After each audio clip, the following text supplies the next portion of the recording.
종된 자의 받을 축복과 재앙. 이사야 65장 8절로 16절 말씀. 서론. 하나님은 종을 사용하시며 시대가 바뀔 때는 새로운 시대의 법을 따라서 종들이 판단을 받도록 하신다. 그러므로 주인이 새로운 방법을 사용할 때 종이 그것을 반대한다면 그 종은 집에서 축출을 받을 것이다. 심판기가 올 때 종들이 어떻게 판단을 받을지 성경은 가르치고 있다. 첫째, 참 포도의 즙. 이사야 65장 8절 말씀. 여호와께서 이같이 말씀하시되 포도송이에는 즙이 있으므로 혹이 말하기를 그것을 상하지 말라, 거기 복이 있느니라 하나니 나도 내 종들을 위하여 그같이 행하여 다 멸하지 아니하고.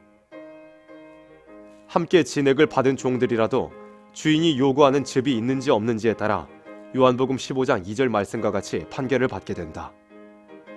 과실을 맺지 않는 가지는 제하여 버리고 과실을 맺는 가지는 과실을 더 맺게 한다. 진액을 받은 가지는 즙을 내야 할 의무가 있다. 즙이라는 것은 맛이 변하지 않아야 한다. 겉모양은 포도 같아도 들포도 맛이 난다면 진노를 받을 것이다. 이것은 본질이 변하지 않아야 한다는 뜻이다. 본질이라는 것은 하나님 말씀의 본 비밀을 말한다. 어떤 종이 하나님의 말씀을 전하지만 하나님의 말씀의 본질을 변하게 한다면 이것은 들포도가 될 것이다.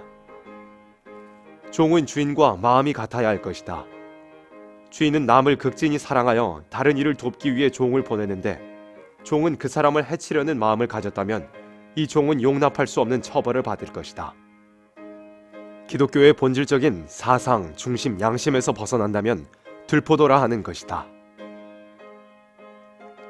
둘째, 성산을 사모하는 마음. 이사야 65장 9절로 11절 말씀. 내가 야곱 중에서 씨를 내며 유다 중에서 나의 산들을 기업으로 얻을 자를 내리니 나의 택한 자가 이를 기업으로 얻을 것이요 나의 종들이 거기 거할 것이라. 사로는 양떼의 우리가 되겠고 아골골짜기는 소떼의 눕는 곳이 되며 나를 찾은 내 백성의 소유가 되려니와 오직 나 여호와를 버리며 나의 성산을 잊고 가색의 상을 베풀어 놓으며 무니에게 섞은 술을 가득히 붓는 너희여. 하나님께서 말세 종에게 주고자 하는 것은 성산의 축복이다. 살아서 새 시대의 성산을 들어가야 할 때가 왔는데도 불구하고 이것을 잊고 운명에 맡기는 자는 칼에 붙인다는 것이다. 심판기가 올 때 살아서 성산에 들어간다는 사상과 목적을 부인하는 종은 원수의 손에 맡기겠다는 것이다.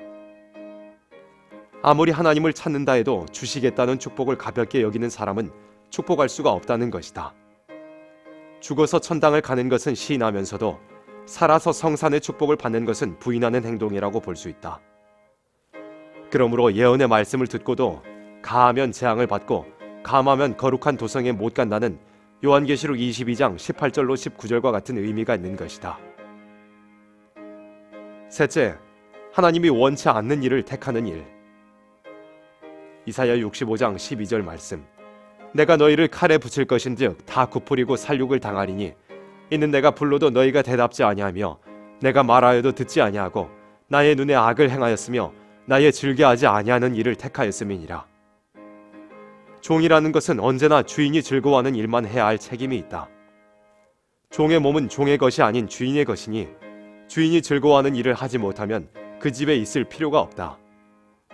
하나님은 인생을 극진히 사랑하기를 즐기는 것이다.